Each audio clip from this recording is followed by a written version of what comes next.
ക്രിസ്തുവിൽ പ്രിയരെ, നിങ്ങൾക്ക് എല്ലാവർക്കും സ്നേഹവന്ദനത്തെ ഓർപ്പിക്കുന്നു. കർത്താവ് നമ്മെ അനുഗ്രഹിക്കട്ടെ. ദൈവത്തിൻ്റെ ചലനം നമ്മുടെ ജീവിതത്തിനകത്തുണ്ടാകട്ടെ. ഇന്ന് ഞാൻ എടുക്കാൻ പോകുന്ന വിഷയം അങ്ങനെ പറഞ്ഞു തുടങ്ങാം. ദൈവം ജീവിച്ചിരിപ്പുണ്ടോ എന്ന ഈ തലമുറയുടെ ചോദ്യമാണ്. നമ്മളെല്ലാം ജനിച്ച് വളരപ്പെട്ടത് ഓരോ മതത്തിൽ നിന്നാണ്. ഓരോ മതത്തിൽ നിന്ന് നമ്മൾ ജനിച്ചു വളർന്നു ഇന്ന് ജീവിക്കുന്നു. നമ്മൾ ജനിച്ച മതം, നമ്മുടെ പേര്, നമ്മുടെ സ്വഭാവം എല്ലാം മതത്തിൻ്റെ പേരിലാണ്. നിങ്ങൾ അറിയേണ്ട ഒരു സത്യം, മതത്തിനകത്ത് ദൈവമില്ല എന്നൊരു സത്യമാണ്. എന്നെ കേൾക്കുന്ന ക്രിസ്ത്യാനികളാകട്ടെ, മുസ്ലിമുകാരാകട്ടെ, ഹിന്ദുക്കളാകട്ടെ, വേറെ ഏത് മതക്കാരാകട്ടെ, യുക്തിവാദികളാകട്ടെ, ദൈവം മതത്തിനകത്തില്ല എന്നതാണ് ഏറ്റവും വലിയ ആശ്ചര്യമായ കാര്യം. മതം പറയുന്നു ഞങ്ങളുടെ ദൈവം, ഞങ്ങളുടെ ദൈവം, ഞങ്ങളുടെ ദൈവം. പക്ഷേ യഥാർത്ഥ ദൈവം ഇവരുടെ അടുക്കലില്ല. അതിന് ഉത്തമ കാരണം മറ്റൊന്നുമല്ല, മതത്തിൻ്റെ സ്വഭാവം ദൈവത്തിൻ്റെ സ്വഭാവം തമ്മിൽ ഭയങ്കര വ്യത്യാസമാണ്. നിങ്ങളൊരു മതത്തിൻ്റെ ആ ഒരു ചുറ്റുപാടിലാണ് ഇരിക്കുന്നതെങ്കിൽ നിങ്ങൾക്ക് നിങ്ങളുടെ മതത്തെ വ്രണപ്പെടുത്തുന്ന എന്തെങ്കിലും കാര്യങ്ങൾ നിങ്ങളുടെ ജീവിതത്തിൽ വന്നാൽ നിങ്ങളതിനെതിരെ പ്രതികരിക്കാറുണ്ട്. ദൈവം ഒരിക്കലും മതത്തിനകത്തില്ല. മനുഷ്യന് ഈ ഭൂമി ജീവിക്കാൻ ദൈവത്തിൻ്റെ കടാക്ഷം അല്ലെങ്കിൽ ദൈവിക സാന്നിധ്യം കൂടിയേ തീരത്തുള്ളൂ. എങ്ങനെ വേണ്ടെന്ന് പറഞ്ഞാലും അവനത് ആവശ്യമുള്ള സമയത്ത് പ്രൊവിഷൻ കിട്ടിയേ പറ്റത്തുള്ളൂ. നമ്മുടെ ടെക്നോളജി വളർന്നു, നല്ല മൊബൈൽ ഫോണുകളായി. പണ്ടൊക്കെ നമ്മൾ ഈ സമയങ്ങളിലൊക്കെ ക്രിസ്മസ് അവധിക്കായാലും സ്കൂൾ അവധിക്കായാലും ഒക്കെ നമ്മൾ പറമ്പിലൊക്കെ ഓടി കളിക്കുകയും പലതും ചെയ്യുന്നു. അന്ന് സിനിമയൊക്കെ സത്യം പറഞ്ഞാൽ ആ ഒരു ക്രിസ്മസ് ടൈമിൽ ഒറ്റ പ്രാവശ്യമാണ് കാണുന്നത്. അതായിരുന്നു ആ കാലഘട്ടം, വളരെ സന്തോഷമുള്ള കാലഘട്ടം. എന്നാൽ ഇന്ന് എല്ലാം മൊബൈൽ ഫോണായി, ടെക്നോളജിയായി, പാർക്കുകളും വിനോദസഞ്ചാരങ്ങളിലും കുഞ്ഞുങ്ങളൊക്കെ വേറെ തലത്തിൽ ചിന്തിക്കാൻ തുടങ്ങി. നല്ല കാര്യമാണ്. പക്ഷേ ഇവർ ദൈവമില്ലാതെ മതത്തിൽ ദൈവത്തെ നോക്കി ജീവിക്കുകയാണ്. നിങ്ങളൊരു മതത്തിൻ്റെ അനുഭാവിയാണെങ്കിൽ ഒരിക്കലും നിങ്ങൾക്ക് ദൈവത്തെ കാണുവാനോ കേൾക്കുവാനോ നിങ്ങൾക്ക് ദൈവത്തെ രുചിക്കുവാനോ ജീവിതത്തിൻ്റെ ഒരു ഘട്ടങ്ങളിലും പറ്റത്തില്ല. നിങ്ങളൊരു പ്രൊട്ടസ്റ്റൻ്റുകാരനാണെങ്കിൽ, പ്രത്യേകിച്ച് പെന്തക്കോസ്ത വിശ്വാസിയോ, ഞാൻ പെന്തക്കോസ്ത വിശ്വാസിയായിരുന്നു, ഞാൻ ക്രിസ്ത്യാനിയായിരുന്നു, ഞാൻ ഹിന്ദു ആയിരുന്നു ഒരു സമയത്ത്. ഈ 3 കാറ്റഗറി കൂടെ കടന്നു പോയിട്ടുണ്ട്. ഈ 3 കാറ്റഗറിയുടെ കടന്നു പോയതുകൊണ്ട് 3ൻ്റെ വിശ്വാസത്തിൻ്റെ പ്രക്രിയകൾ പലതും ഏകദേശം എനിക്കറിയാം. ഈ 3 വിശ്വാസ സംഹിതകളിലും ഞാൻ നോക്കിയിട്ട് ദൈവത്തെ കണ്ടില്ല. അങ്ങനെ പെന്തക്കോസ് മാർഗത്തിലേക്ക് കടന്നു വന്നു, പ്രൊട്ടസ്റ്റൻ്റ് മാർഗത്തിലേക്ക് കടന്നു വന്നു. ബൈബിൾ കോളേജിൽ പോയി തിരുവെഴുത്തുകളൊക്കെ പഠിച്ചു. പക്ഷേ എനിക്ക് ദൈവത്തെ രുചിക്കാനോ കാണാനോ കഴിഞ്ഞിട്ടില്ല. എല്ലാ ഞായറാഴ്ചയും പള്ളിയിൽ പോകുന്നു, ആരാധിക്കുന്നു, പ്രാർത്ഥിക്കുന്നു, പാട്ട് പാടുന്നു, ജീവിതത്തിലും എല്ലാ ദിവസവും പ്രാർത്ഥിക്കുന്നു, ദൈവവുമായിട്ട് ബന്ധം, തിരുവെഴുത്തിനെക്കുറിച്ച് ദാഹം എല്ലാമുണ്ട്. പക്ഷെ ദൈവത്തിൻ്റെ ശബ്ദം എൻ്റെ ജീവിതത്തിനകത്ത് ഞാൻ കേട്ടു തുടങ്ങിയത് കുറച്ച് നാളുകൾക്ക് മുമ്പാണ്. നമ്മൾ വേദപുസ്തകത്തിനകത്ത് ഒന്ന് ഊളിയിട്ട് പരിശോധിച്ച് നോക്കിയാൽ മറിയുടെ അടുക്കൽ ഗബ്രിയേൽ ദൂതൻ അല്ലെങ്കിൽ മെസ്സഞ്ചർ ഓഫ് ഗോഡ് വന്ന്, ഞാൻ ഈ എടുക്കുന്ന മെസ്സേജ് നിങ്ങൾ ശ്രദ്ധിച്ച് കേൾക്കണം. ഗബ്രിയേൽ മാലാഹ വന്ന് തന്നോട് യേശുക്രിസ്തുവിൻ്റെ ജനനത്തെക്കുറിച്ചും കൃപ ലഭിച്ചവളെ എന്ന് പറഞ്ഞ് തുടങ്ങി തന്നോട് സംസാരിക്കുകയാണ്, യേശുവിനെ പരിചയപ്പെടുത്തുകയാണ്. എന്നാൽ ദൈവാലയത്തിൽ ശിമയോൻ എന്ന് പറഞ്ഞൊരു മനുഷ്യനുണ്ടായിരുന്നു. അവനോട് ആരാണ് പറഞ്ഞത്? യേശു ക്രിസ്തുവാണെന്ന്.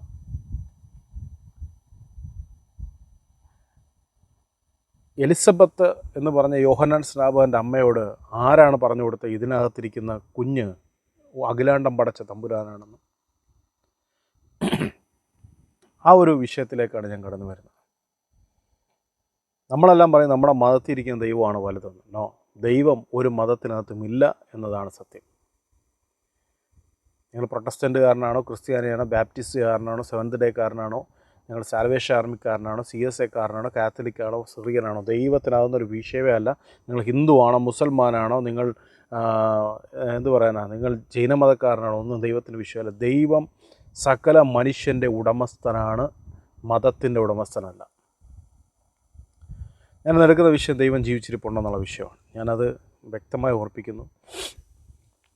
നമുക്ക് 5 പഞ്ചേന്ദ്രിയങ്ങളുണ്ട്. കണ്ണ്, മൂക്ക്, ചെവി, നാക്ക്, ത്വക്ക്. കണ്ണ്, മൂക്ക്, ചെവി, നാക്ക്, ത്വക്ക്, ഇങ്ങനെ 5 പഞ്ചേന്ദ്രിയങ്ങളുണ്ട്. ഈ 5 പഞ്ചേന്ദ്രിയങ്ങളിൽ കൂടെയാണ് നമ്മൾ നമ്മുടെ ജീവിതത്തെ മുമ്പോട്ട് കൊണ്ടുപോകുന്നത്. അനുഭവിച്ചറിയുന്നത്, ചൂട് അനുഭവിച്ചറിയുന്നത്, തണുപ്പ് അനുഭവിച്ചറിയുന്നത്, വികാരങ്ങൾ അനുഭവിച്ചറിയുന്നത് ഒക്കെ ഈ പഞ്ചേന്ദ്രിയങ്ങളിൽ കൂടെയാണ്.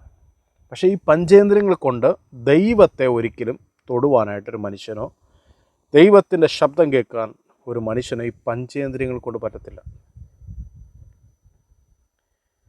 നമുക്കൊരു വിഗ്രഹത്തെ തൊടാം, നമ്മുടെ മനസ്സിനെ തൃപ്തിപ്പെടുത്താൻ നമുക്ക് എന്ത് വേണമെങ്കിലും ചെയ്യാം. പക്ഷേ ഒരു പഞ്ചേന്ദ്രിയങ്ങൾ കൊണ്ട് ഒരിക്കലും ദൈവത്തിൻ്റെ മഹത്വമോ ദൈവത്തെയോ നിങ്ങൾക്ക് സ്പർശിക്കാനേ കഴിയത്തില്ല.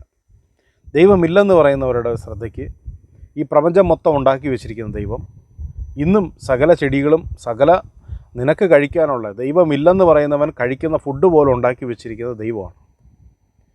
ആ സസ്യങ്ങളെ ഭൂമിയിലുണ്ടാക്കി, ആ സസ്യങ്ങൾക്ക്, സകല മൃഗങ്ങൾക്കും, സകലതിനും ഇന്നും ഫുഡ് പ്രൊവൈഡ് ചെയ്തുകൊണ്ടിരിക്കുന്ന, സകല മനുഷ്യർക്കും ആഹാരം പ്രൊവിഷൻ കൊടുത്തുകൊണ്ടിരിക്കുന്ന സർവശക്തനായ ദൈവം അവിടെ വെച്ച് പിടിക്കുകയാണ്. ഈ 5 പഞ്ചേന്ദ്രിയങ്ങൾ ഒരു മനുഷ്യൻ്റെ ശരീരത്തിലുണ്ട്. ഈ 5 പഞ്ചേന്ദ്രിയങ്ങളിൽ കൂടി ദൈവത്തിൻ്റെ മഹത്വമോ ദൈവത്തിൻ്റെ റലത്തെയോ കാണാനോ കേൾക്കാനോ ഭൂമിയിൽ, പ്രപഞ്ചത്തിൽ ഒരാൾക്കും കഴിഞ്ഞിട്ടില്ല. ദൈവത്തിൻ്റെ മനുഷ്യൻ്റെ ഉള്ളിൽ സംസാരിക്കാൻ അവൻ്റെ ഉള്ളിൽ ആത്മാവിനെ ആക്കി വെച്ചിട്ടുണ്ട്. അതൊരു സെൻസാണ്. സ്പിരിറ്റ് ഈസ് എ സെൻസാണ്. ഉദാഹരണം പറഞ്ഞുതരാം. എല്ലാ മനുഷ്യരിലും ആ സെൻസ് ഉണ്ട്. പ്രത്യേകിച്ച് ക്രിസ്ത്യാനിയുടെ ഉള്ളിൽ മാത്രമല്ല സെൻസ്. നമ്മുടെ ജീവിതത്തിൽ നമ്മൾ ഒരുപാട് സമ്പത്തുണ്ടാക്കി, എത്രയോ പേർ കൂടെ ഇരിക്കുന്നു, നമ്മളെ നമുക്ക് ഒരുപാട് ആൾക്കാരുണ്ട്, കൂടെ ചുറ്റിലും ഒരുപാട് ആൾക്കാരുണ്ട്, നമ്മുടെ എല്ലാ സമ്പാദ്യമുണ്ട്, നല്ല അനുഗ്രഹിക്കപ്പെട്ട അവസ്ഥയിലൊക്കെ ഇരിക്കുമ്പോൾ നമ്മൾ ദൈവത്തെ ഒന്നും ആലോചിക്കാറില്ല. ഈ സെൻസിനനുസരിച്ച് ജീവിക്കുകയാണ്. എന്നാലും എല്ലാം നഷ്ടപ്പെട്ടു, എല്ലാം തകർക്കപ്പെട്ടു, ജീവിതത്തിലെ എല്ലാ മേഖലയും തച്ചുടക്കപ്പെട്ടു, ഒറ്റപ്പെട്ടു. ഇങ്ങനെയൊക്കെ ഇരിക്കുമ്പോൾ നമ്മുടെ ഉള്ളിൽ ഒരു അറിയാതെ നമ്മുടെ ഉള്ളിൽ ആരോ ഒരാൾ നമ്മെ സാന്ത്വനിപ്പിക്കുന്നത് നമുക്ക് കാണാൻ പറ്റും. നമ്മുടെ ഭാഷയിൽ, നമ്മുടെ ആത്മാവിൽ, നമ്മുടെ മനസ്സിൻ്റെ ശബ്ദത്തിൽ നമ്മളോട് ഇടപെട്ടിട്ട് പറയും, സാരമില്ല, എഴുന്നേറ്റ് നിൽക്ക്, സാരമില്ല, നമുക്കത് പരിഹരിക്കാം, സാരമില്ല, നമുക്കത് ക്രമീകരിക്കാം എന്നൊക്കെ പറഞ്ഞ്, ധൈര്യമായിട്ടിരിക്കടാ, നീ എന്തിനാ സങ്കടപ്പെടുന്നതെന്നൊക്കെ പറഞ്ഞ്, അത് നീ മതത്തിന് അനുവർത്തിക്കുന്ന ഒരാളായത് കൊണ്ടല്ല, ദൈവം നിൻ്റെ ഉള്ളിൽ വസിക്കുന്നതിൻ്റെ ചിത്രമാണ്. പരമാത്മാവായ ദൈവം നിങ്ങളുടെ ഉള്ളിൽ വസിക്കുന്നതിൻ്റെ ചിത്രമാണ്. ആ ദൈവം നമ്മുടെ ഭാഷയിൽ സംസാരിച്ച്, നമ്മളോട് ഇടപെട്ട്, നമ്മളോട് കൃത്യമായിട്ട്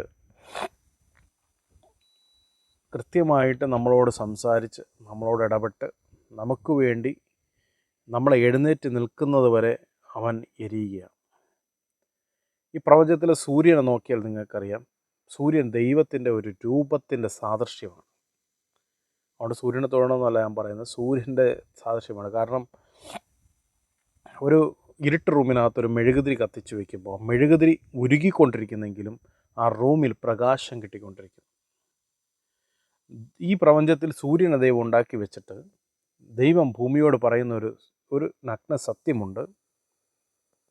നിങ്ങൾക്ക് വേണ്ടി ഞാൻ എരിഞ്ഞുകൊണ്ടിരിക്കുന്നു എന്നുള്ള സത്യമാണ്.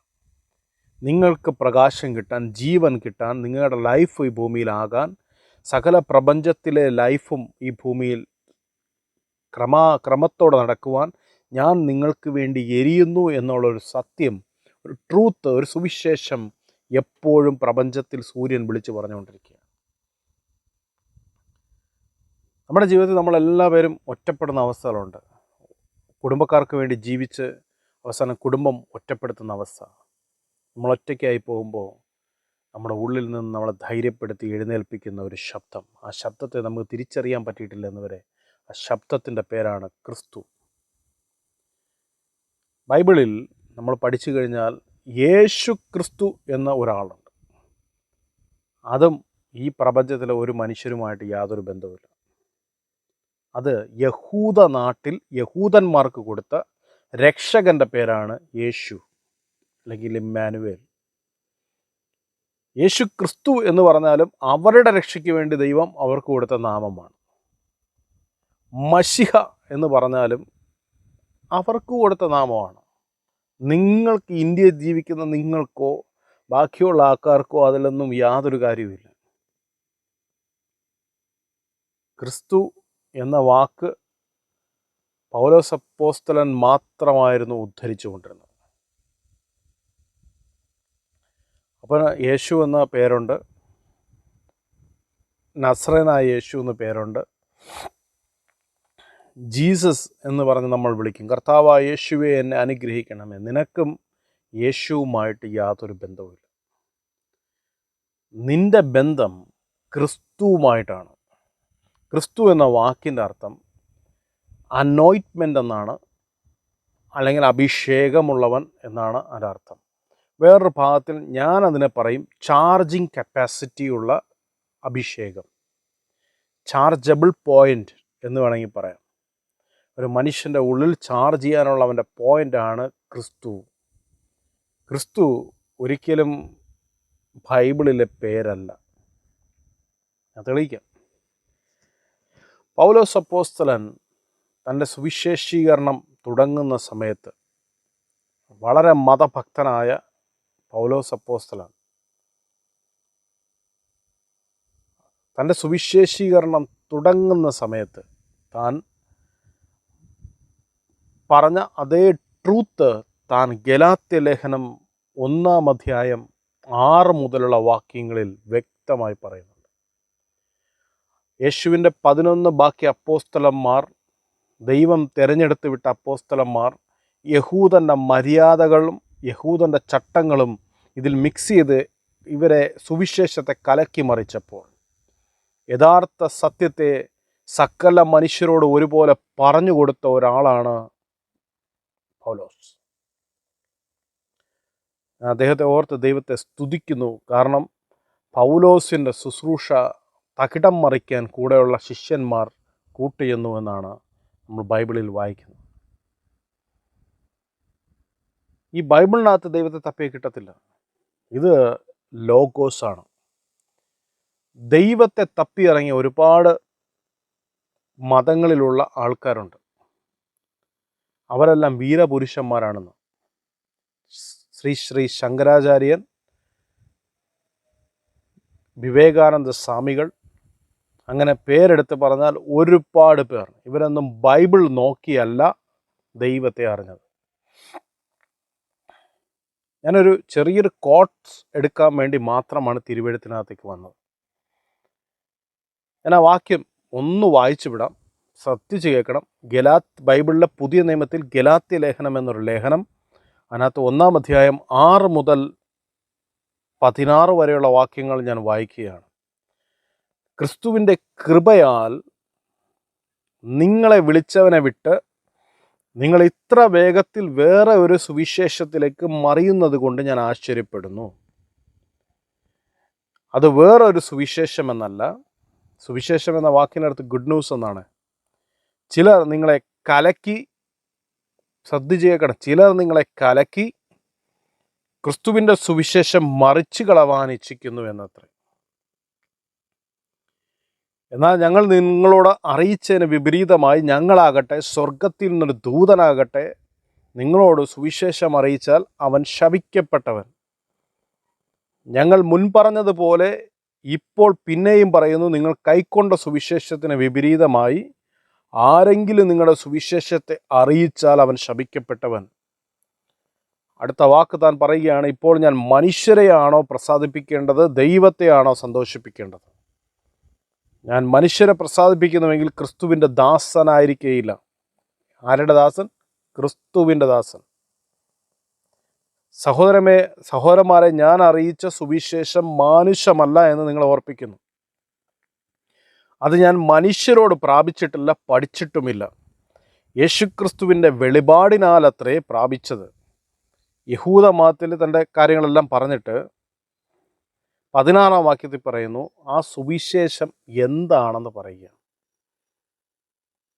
ഹിന്ദു മതത്തിലുള്ള ഒരാളായാലും മുസൽമാനായാലും ക്രിസ്ത്യാനിയായാലും പ്രൊട്ടസ്റ്റൻ്റ്, ഏത് മനുഷ്യനായി ജനിക്കപ്പെട്ടവനോട് ദൈവം പൗലോസിന് കൊടുത്ത വെളിപാടിൽ ഒരു ശുശ്രൂഷയുണ്ട്, ഒരു സുവിശേഷമുണ്ട്. ആ സുവിശേഷത്തിൻ്റെ പേരാണ് ഞാൻ അടുത്ത് വായിക്കുന്ന ഗലാത്യ ലേഖനം 1:16.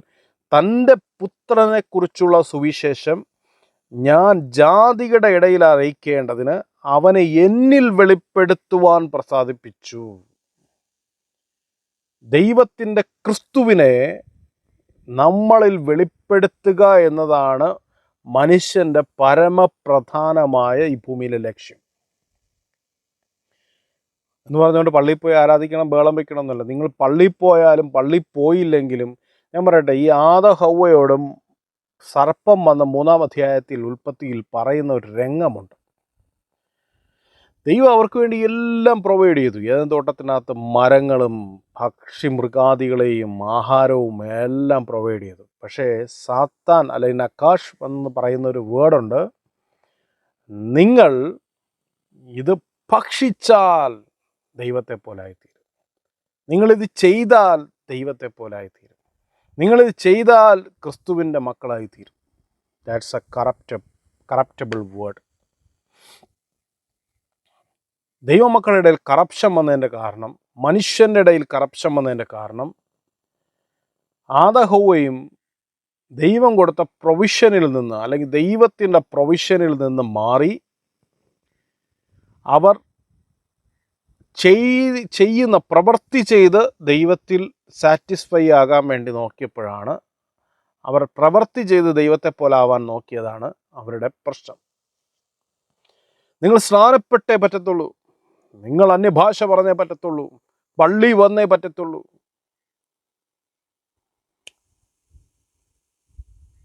ദൈവത്തെ പ്രവൃത്തി ചെയ്ത് സന്തോഷിപ്പിക്കാൻ ഒരിക്കലും പറ്റത്തില്ല എന്ന് ഈ അവസരത്തിൽ ഞാൻ ഓർപ്പിക്കുക.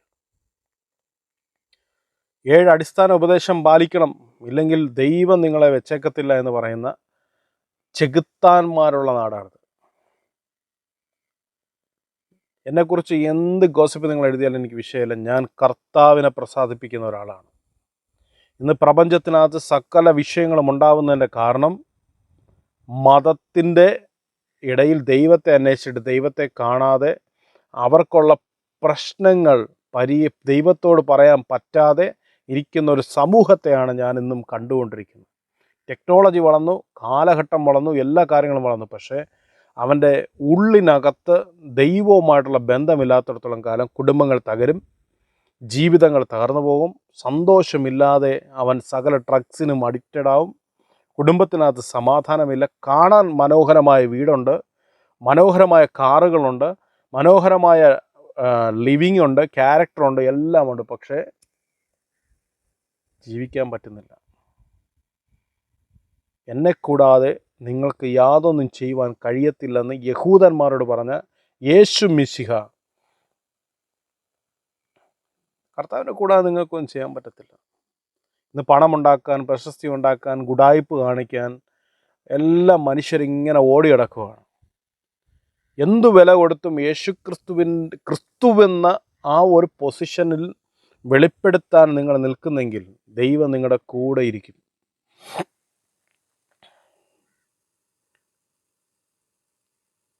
മഹാത്മാവായ ഗാന്ധിജി, അദ്ദേഹം യേശുക്രിസ്തുവിൻ്റെ ആ ഡോക്ട്രിനിൽ പിന്തുടർന്നു എന്ന് നമുക്കറിയാം. എന്നാൽ ഞാൻ പറയും, യേശുക്രിസ്തുവിൻ്റെ ഡോക്ട്രിനല്ല, ക്രിസ്തുവിൻ്റെ വെളിപ്പാടിൽ താൻ ജീവിച്ചത് കൊണ്ടാണ് തന്നെ ലോകത്തിൽ മുഴുവനും ഇന്നറിയപ്പെടുന്നത്. ആമേൻ. ഞാനൊരു പെന്തക്കോസ് മത അനുസാരിയല്ല, ഞാനൊരു ക്രിസ്ത്യൻ മത അനുസാരിയല്ല, ഞാനൊരു വേറെ മതത്തിൻ്റെ ഒരു മതവും എൻ്റെ ജീവിതത്തിനകത്തല്ല.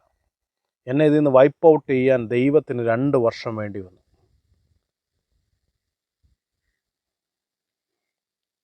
ബൈബിൾ നോക്കി ജീവിതത്തെ മാറ്റാനല്ല, ദൈവത്തിൻ്റെ രാജ്യം എന്ന് പറഞ്ഞ ഒരു വലിയ കൾച്ചറുണ്ട്. ഞാൻ തുടർന്നുള്ള ദിവസങ്ങളിൽ പറഞ്ഞുതരാം എന്താണ് ദൈവരാജ്യമെന്ന്. ഈ 5 സ്പിരിച്വൽ സെൻസ് കൊണ്ട് നമുക്ക് ഒരിക്കലും ദൈവവുമായിട്ടൊരു ബന്ധത്തിലേക്ക് പോകാൻ പറ്റത്തില്ല. ഈ 6ാമത്തെ സ്പിരിച്വൽ സെൻസ് തേടിയാണ് പല പ്രമുഖന്മാരായ വലിയ വലിയ ആൾക്കാരും അല്ലെങ്കിൽ പല വീരപുരുഷന്മാരും ഈ ഭൂമിയിലുണ്ടായത് 6ാമത്തെ സ്പിരിറ്റ് സെൻസ് നോക്കിയിട്ടാണ്. ഉദാഹരണം പറഞ്ഞാൽ, നമ്മൾ രാത്രികളിൽ കിടക്കുമ്പോൾ സ്വപ്നം കാണാറുണ്ട്. നമ്മുടെ കാതും കണ്ണും ഈ 5 ഇന്ദ്രിയങ്ങൾ കൊണ്ടല്ല സ്വപ്നം കാണുന്നത്. സ്വപ്നം കാണുന്നത് നമ്മുടെ അകത്തുള്ള സ്പിരിറ്റിൽ നിന്ന് വരുന്ന സ്വപ്നങ്ങളാണ്. ദർശനങ്ങളും സ്വപ്നങ്ങളും ഒക്കെ കാണുന്നത് കൊണ്ടാണ്. നമ്മൾ ഉറങ്ങുകയാണ്. അപ്പോഴും നമ്മുടെ സെൻസ് 5 സെൻസും ഉറങ്ങുകയാണ്. 6th സെൻസാണ് നമ്മളോട് സംസാരിക്കുന്നത്. ഞാനീ പറയുന്നത് നിങ്ങൾക്ക് ചിലപ്പോൾ വട്ടായിട്ടൊക്കെ തോന്നും. പക്ഷേ സ്വർഗരാജ്യം ഭ്രാന്തന്മാരുടെ കയ്യിലാണ്. ദൈവം എന്ന് പറയുന്നത്, ദൈവം ഉണ്ടാക്കി വെച്ചിരിക്കുന്നതിനെ ഈ 2 തരം വേൾഡ് ഉണ്ടോ, ഞാൻ അതിനെക്കുറിച്ച് പിന്നെ ഒരിക്കൽ പറഞ്ഞു. Reality വേൾഡും true വേൾഡും. യേശു ജീവിച്ച ട്രൂ വേൾഡില്ല. യേശു 30 വയസ്സ് വരെ ജീവിച്ച റിയാലിറ്റി വേൾഡില്ല. യേശു 31-ാം വയസ്സിൽ ജീവിച്ചു തുടങ്ങിയത് ട്രൂ വേൾഡില്ല. ട്രൂ വേൾഡിനകത്ത് സത്യം മാത്രമേ ഉള്ളൂ. ഇപ്പോൾ നമ്മൾ സൂര്യൻ്റെ വെളിയിലോട്ട് പോയി കഴിഞ്ഞാൽ, ശൂന്യാകാശത്ത് പോയി കഴിഞ്ഞാൽ, സൂര്യൻ എന്നൊരു സംഭവം അവിടെ ഇല്ല. അവിടെ ഉണ്ട്, പക്ഷേ എന്നും ഒരേ സംഭവമായിരിക്കും. അവിടെ പകൽ രാത്രി അതൊന്നുമില്ല. കാരണം ശൂന്യാകാശത്തോട്ട് പോയി കഴിഞ്ഞാൽ എല്ലാ ദിവസവും ഒരുപോലെയാണ്. ഇവിടെ കലണ്ടർ ഇല്ലാത്തതുകൊണ്ട് ഭാഗ്യം എന്ന് പറഞ്ഞുകൊണ്ട് ഭൂമി എന്ന് പറഞ്ഞൊരു അന്തരീക്ഷം ഇല്ലെന്നില്ല. ഞാൻ പറയുന്നത് ശ്രദ്ധിച്ച് കേൾക്കണം. റിയാലിറ്റി ട്രൂ വേൾഡും രണ്ടാണ്. ദൃശ്യമായതല്ല കാരണമെന്ന് വരുമാറുന്നൊരു വാക്യമുണ്ട്. ഇതിനൊക്കെ പിൻപിൽ ഒരു അൺസീൻ വേൾഡ് നമ്മുടെ ചുറ്റുമുണ്ട്. നമുക്കത് കാണാൻ കഴിയത്തില്ല. ഒരു മരം മുറിച്ചു കഴിഞ്ഞാൽ വീണ്ടും അത് കിളിർത്ത് വരുന്നത് ദൈവശബ്ദമാണെന്ന് നമ്മൾ പറയും. പക്ഷേ അതിനകത്തൊരു അൺസീൻ വേൾഡുണ്ട്. ഈ സസ്യങ്ങളെ മുഴുവൻ ലൈഫ് ക്യാരി ചെയ്യുന്ന ഒരു വേൾഡുണ്ട്. ആമേൻ. അപ്പോൾ തൻ്റെ പുത്രനെക്കുറിച്ചുള്ള സുവിശേഷം ജാതികളുടെ ഇടയിൽ, ജാതികളെന്ന് പറഞ്ഞാൽ യഹൂദന്മാരൊഴികെ ബാക്കി എല്ലാ പേരോടും അറിയിക്കേണ്ടതിന് അവനെ എന്നിൽ വെളിപ്പെടുത്തി. That's A true gospel. ദൈവത്തെ നിങ്ങളിൽ വെളിപ്പെടുത്തുക, അതാണ് ട്രൂ ഗോസ്പൽ. ഇപ്പോൾ ഇന്ത്യയിൽ ജീവിച്ച ഒരാൾ, ഇന്ത്യയിൽ ജീവിച്ച് മലയാളിയായിരിക്കട്ടെ, ഇവിടെ പാറശാലയിൽ ജീവിച്ച ഒരാൾ, പാറശാലയിൽ ആൾക്കാരുടെ വർത്തമാനം നമ്മൾ കേട്ടിട്ടുണ്ട്. ആ സ്ലാങ് വേറെ ഇതാണ്. അവർ നേരെ ഇവിടെ നിന്ന് കാനഡയിൽ ജീവിച്ചു തുടങ്ങി. 1.5 വർഷം കഴിഞ്ഞപ്പോൾ വാട്ട് ഈസ് ദിസ് ഇങ്ങനെയൊക്കെ ചോദിക്കൂ? ഇല്ല. അവരുടെ കൾച്ചർ മാറും, ലാംഗ്വേജ് മാറും, സ്ലാങ് മാറും, എല്ലാം പ്രോപ്പർലി മാറും. പക്ഷേ കാനഡയിൽ ജീവിച്ച ഒരാൾ മലയാള നാട്ടിൽ വന്നു കഴിഞ്ഞാലും അവരുടെ ഈ കൾച്ചർ മാറും. ഒരു 5 വർഷം അല്ലെങ്കിൽ 10 വർഷം ഇതിനകത്തോട്ട് കഴിയുമ്പോൾ അവരുടെ ക്യാരക്ടറേ മാറിപ്പോവും. ദൈവത്തിൻ്റെ കർത്താവ് നമ്മളെക്കുറിച്ച് ചിന്തിക്കുന്നത് നിങ്ങൾ സ്പിരിറ്റിൽ ജീവിക്കണം എന്നാണ് ദൈവം ആഗ്രഹിക്കുന്നത്. ആത്മാവിൽ ജീവിക്കണം. ലോകത്തിൽ പണമുണ്ടെങ്കിൽ അടിച്ചു പൊളിക്കാം, ലോകത്തിൽ ഇഷ്ടമുള്ളത് വാങ്ങാം, ഇഷ്ടമുള്ള രീതി അടക്കാം, ഇഷ്ടമുള്ളതൊക്കെ നമുക്ക് പിടിച്ചു വാങ്ങാൻ പറ്റും. കാരണം ലോകത്തിൽ പണമായിരുന്നു ലോകത്തിൻ്റെ ദൈവം. പക്ഷേ പണത്തിനും ലിമിറ്റുണ്ടെന്ന് കാണിച്ചത് ഹോസ്പിറ്റലുകളാണ്. എന്നാൽ ദൈവത്തിന് ലിമിറ്റില്ലെന്ന് കാണിച്ചത് ഹോസ്പിറ്റലിനകത്ത് പോയവന്മാരെ എഴുന്നേൽപ്പിച്ചുകൊണ്ടാണ്. നിങ്ങളൊരു പക്ക മനുഷ്യനായിട്ട് ജീവിക്കണമെന്ന് ആഗ്രഹമുണ്ടെങ്കിൽ, വലിയ അത്ഭുതങ്ങളും വീര്യപ്രവൃത്തികളൊന്നും നിങ്ങളുടെ ജീവിതത്തിൽ വേണ്ട, ഒരു പക്ക മനുഷ്യനായിട്ട് ജീവിക്കുന്നുണ്ടെങ്കിൽ നിങ്ങൾ മതത്തിൽ നിന്ന് റിസൈൻ ചെയ്യുക, മനുഷ്യനായിട്ട് ജീവിക്കുക. നമുക്കൊരു സിസ്റ്റം ഉണ്ടല്ലേ. നമുക്ക് ഇപ്പോൾ ഹിന്ദു ആണെങ്കിൽ പറയുന്നത് ഞാൻ അമ്പലത്തിൽ പോകണം, ഇന്ന കാര്യങ്ങളൊക്കെ ചെയ്യണം, ഇന്ന സ്ഥലത്തേക്ക് ചെല്ലണം. ഇവിടെയൊക്കെ സത്യം പറഞ്ഞാൽ എല്ലായിടത്തും നിങ്ങൾക്ക് പോവാം. നിങ്ങൾ സ്വതന്ത്രനാണെങ്കിൽ. നിങ്ങളൊരു മതത്തിനകത്താണെങ്കിൽ നിങ്ങൾക്ക് ലിമിറ്റേഷൻസ് ഉണ്ട്. യേശുക്രിസ്തുവിന് ലിമിറ്റേഷൻ ഇല്ല, അറിയാവോ? യേശുക്രിസ്തു പാപിയുടെ കൂടെ ഇരിക്കും, വ്യഭിചാരിയുടെ കൂടെ ഇരിക്കും. ഇന്ന് നമ്മൾ വ്യഭിചാരിയോട് ഇരുന്ന് കഴിഞ്ഞാൽ നാളെ ദിവസം നമ്മളെ പിടിച്ചുകൊണ്ട് വരാൻ വേറൊരാളെ കൂടെ കൊണ്ടുവരേണ്ടി വരും.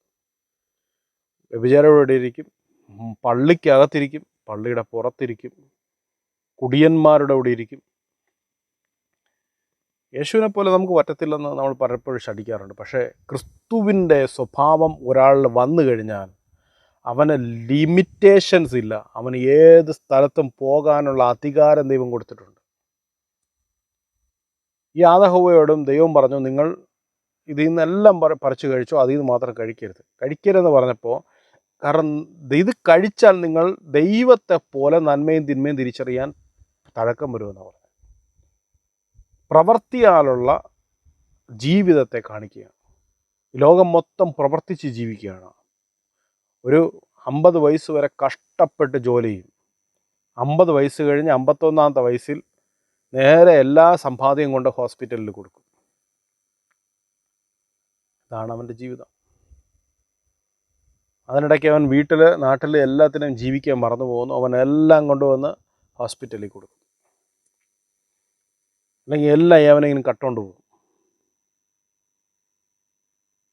കാരണം ക്രിസ്തു അല്ല ഇവരെ ജീവിപ്പിക്കുന്ന. ഭരണം പോലും പിടിച്ചു കൊടുക്കുന്നത് മതമാണ്. മതത്തിൻ്റെ ഏറ്റവും വലിയ പ്രശ്നം, ഞാനിത് തുടങ്ങിയിട്ടേ ഉള്ളൂ, ഞാൻ ബാക്കിയുള്ള കാര്യങ്ങൾ തുടർമാനം ദിവസങ്ങളിൽ പറഞ്ഞുതരാം. മതത്തിൻ്റെ പ്രശ്നം, മതത്തിന് ഒരു മനുഷ്യനെ ജീവിപ്പിക്കാൻ അറിയത്തില്ല. മതത്തിൻ്റെ അകത്തിരിക്കുന്ന മനുഷ്യൻ മരിച്ചവനാണ്.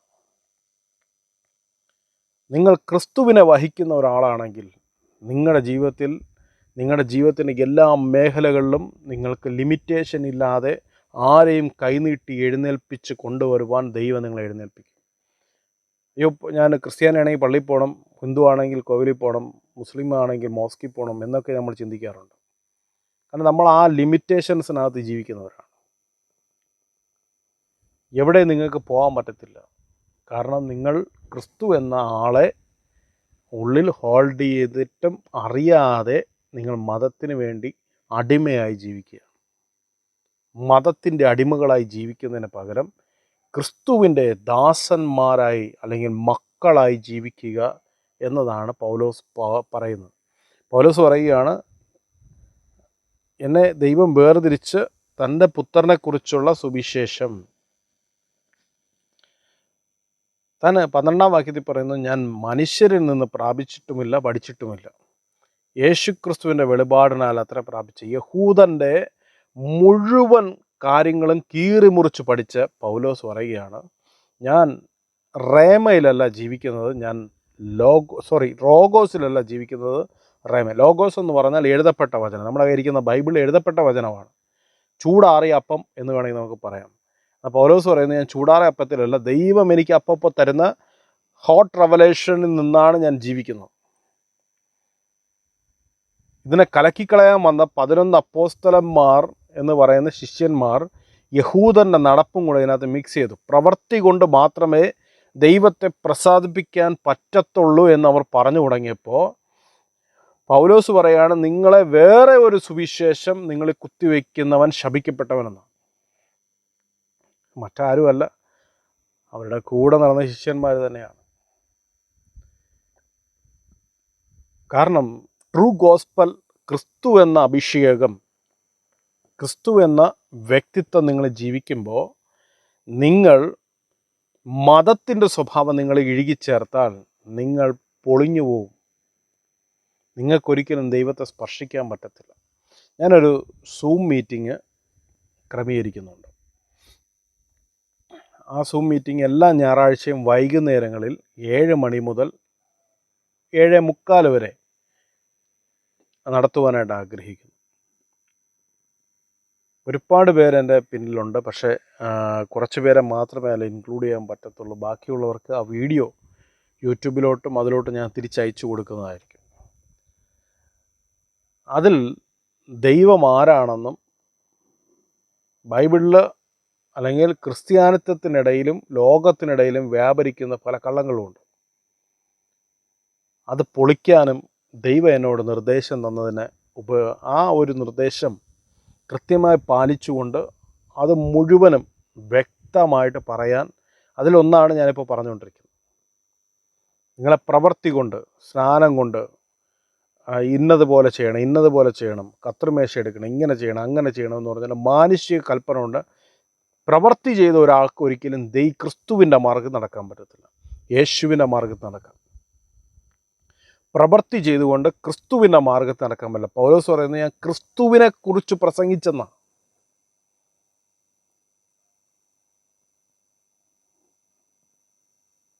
നമ്മൾ ആ വാക്യത്തിന് ആദ്യം വായിക്കുമ്പോൾ അവിടെ എഴുതിക്കുന്നൊരു വേർഡുണ്ട്, ക്രിസ്തുവിൻ്റെ കൃപയാൽ.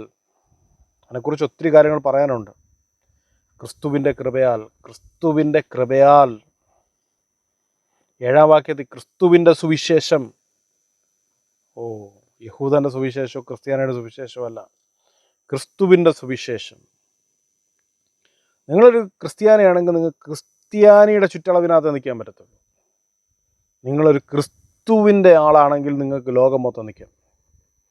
ഏത് മതത്തിലും പോകാം, ഏത് ചടങ്ങിൽ നിങ്ങൾ പങ്കെടുക്കുക, എന്ത് വിഷയത്തിലും പങ്കെടുക്കുക. പക്ഷെ നിങ്ങളെ മാറ്റാൻ ദൈവത്തിൻ്റെ പ്രസൻസ് ഓഫ് ഗ്ലോറി നിങ്ങളെ വെളിപ്പെട്ടുകൊണ്ടേയിരിക്കും. മനുഷ്യർ നിങ്ങളുടെ സ്വഭാവം തിരിച്ചറിഞ്ഞിട്ട് വേണം നിങ്ങളുടെ അടുക്കൽ ആശ്വാസം കണ്ടെത്താൻ. നിങ്ങൾ പള്ളി വിളിച്ചുകൊണ്ടൊന്നല്ല ആശ്വാസം കണ്ടെത്തിക്കേണ്ടത്. നിങ്ങളുടെ സ്വഭാവം അവർ തിരിച്ചറിയണം. നിങ്ങളുടെ സ്വഭാവത്തിൻ്റെ ഇടയിൽ അവർ ക്രിസ്തുവിനെ വെളിപ്പെടുത്തണം, ക്രിസ്തുവിനെ അവർ കാണണം. സാധു സുന്ദർ സിംഗ് എന്ന് പറഞ്ഞൊരു മനുഷ്യൻ്റെ ചരിത്രത്തിൽ അദ്ദേഹം ഒരു കുട്ടികളുടെ ഇടയിലേക്ക് പോയപ്പോൾ അവിടുത്തെ ആൾക്കാർ പറഞ്ഞു, ഇതാ ഇന്ത്യയിലെ ക്രിസ്തു വരുന്നെന്ന്. നിങ്ങൾ ആരെയും കുറിച്ച് ഇന്ത്യയിലെ ക്രിസ്തു വരുന്നെന്ന് പറയുമോ? കാരണം സാധു സുന്ദർ സിംഗ് ഒരു പള്ളിയിലും പോയിട്ടില്ല, അദ്ദേഹം ഒന്നിൻ്റെ പിറകിലും പോയിട്ടില്ല. പള്ളിയും പട്ടക്കാരുമല്ല വിഷയം, ക്രിസ്തുവാണ് വിഷയം. ഞാൻ ഒരു സൂം മീറ്റിംഗ് അറേഞ്ച് ചെയ്യുന്ന കാര്യം പറഞ്ഞല്ലോ. സൂം മീറ്റിംഗ് ഈ വരുന്ന ഞായറാഴ്ച വൈകുന്നേരം മുതൽ സൂം മീറ്റിംഗ് ഞാൻ കൺക്ലൂഡ് ചെയ്യും. അതിനകത്ത് പല പല കാര്യങ്ങൾ, ഈ ബൈബിളിനകത്ത് ഒരുപാട് ലോജിക്കില്ലാത്ത കാര്യങ്ങളുണ്ട്. ദൈവത്തിൻ്റെ പുത്രിമാരും മനുഷ്യൻ്റെ പുത്രിമാരും, മല്ലന്മാരുണ്ടായതെങ്ങനെ, കയ്യിന് ഭാര്യ കിട്ടിയത് എവിടെ നിന്ന്, ദൈവവുമായിട്ട് എങ്ങനെ സംസാരിക്കാം, ദൈവത്തിൻ്റെ ഭാഷ നമുക്ക് എങ്ങനെ മനസ്സിലാക്കിയെടുക്കാം, ദൈവത്തോട് നമുക്ക് എങ്ങനെ ഇൻട്രാക്റ്റ് ചെയ്യാം, ദൈവത്തിൻ്റെ ശബ്ദം കേട്ട് ഈ ഭൂമിയിൽ എങ്ങനെ ജീവിക്കാം എന്നൊക്കെയുള്ള പല വിഷയങ്ങളും, ഡെപ്തായിട്ടുള്ള വിഷയങ്ങളും ഞാൻ ആ സൂം മീറ്റിങ്ങിൽ പങ്കെടുക്കുന്നവർക്ക് നൽകുന്നതായിരിക്കും. ഞാനല്ല, എൻ്റെ ദൈവം എനിക്ക് തരുന്നതായിരിക്കും. അഥവാ ദൈവത്തിൻ്റെ ആ ഒരു റലത്തിൽ നിന്ന് ചില കാര്യങ്ങൾ പറയാൻ സ്പിരിറ്റിൽ നിന്ന് പറ്റിയില്ല എങ്കിൽ ആ ദിവസം മീറ്റിംഗ് ഞാൻ ക്യാൻസൽ ചെയ്യും. മീറ്റിങ്ങുള്ള എൻ്റെ ശനിയാഴ്ച എല്ലാ ദിവസവും ഞാൻ അതിൻ്റെ എല്ലാവർക്കും കൃത്യമായിട്ട് ഞാൻ അതിൻ്റെ ലിങ്ക് അയച്ചു തരും. അഥവാ വരാൻ പറ്റാത്തവർക്ക് ഞാൻ അതിൻ്റെ വീഡിയോ ലിങ്കായിട്ട് ഫോർവേഡ് ചെയ്യും. നിങ്ങൾക്ക് താല്പര്യമുണ്ടെങ്കിൽ അത് സൂം മീറ്റിങ്ങിൽ പങ്കെടുക്കാം. ഞാൻ സത്യം പറയട്ടെ, ഒരു കാശ് പോലും ഒരു മനുഷ്യൻ്റെ നിന്ന് മേടിക്കാതെയാണ്.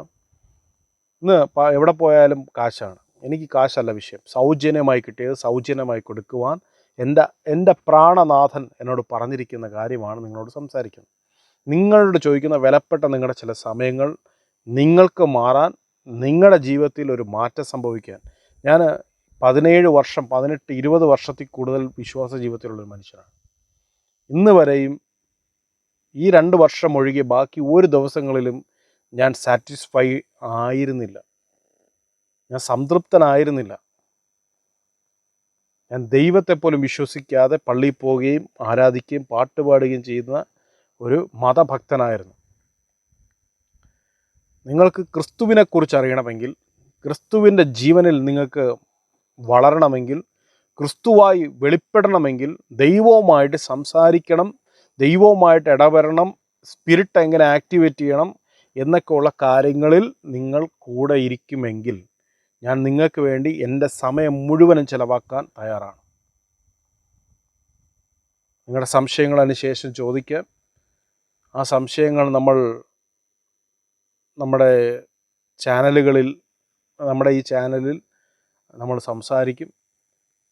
ഒരുപാട് പേർക്ക് ഒരുപാട് സംശയമുണ്ട്, ഒത്തിരി സംശയങ്ങളുണ്ട്. നമുക്ക് അറിയാത്ത സംശയം അല്ലെങ്കിൽ പറയാൻ പറ്റാത്ത സംശയം ഒന്ന് റിഫർ ചെയ്തിട്ട് ഞാൻ അടുത്ത ദിവസം എങ്ങനെ ദൈവരാജ്യത്തിൽ ജീവിക്കുക എന്നൊക്കെ ഒരുപാട് സബ്ജക്റ്റുകളുണ്ട്. ഇതെല്ലാം നമുക്ക് ചർച്ച ചെയ്യാൻ ആ സൂം മീറ്റിങ്ങുകൾ ക്രമീകരിക്കപ്പെടട്ടെ. ദൈവം എനിക്ക് തന്ന ഈ 2024 തന്നൊരു ആശയമാണത്. കാരണം ഈ ഏലിയാവ് 300 പേരെ മാറ്റി, ഇസബേൽ കൊന്നുകൊണ്ടിരിക്കുമ്പോൾ 300 പേരെ മാറ്റി പാർപ്പിച്ചെന്ന് പറയുന്നത് പോലെ കുറച്ച് പേരെ മാറ്റി കർത്താവിൻ്റെ രാജ്യത്തിൽ ഒറിജിനൽ ട്രൂത്തിലേക്ക് ഈ തലമുറയിൽ എഴുന്നേൽപ്പിച്ച് നിർത്തണം എൻ്റെ ആഗ്രഹമാണ്. നിങ്ങൾ ഏത് ജോലിയിൽ പോകുന്നോ, ഏത് മതത്തിൽ പോകുന്നോ, ഏത് ഇതൊന്നും എനിക്കതൊന്നും വിഷയമേ അല്ല. നിങ്ങൾക്ക് താല്പര്യമുണ്ടെങ്കിൽ ഈ മീറ്റിംഗ് പങ്കെടുക്കുക.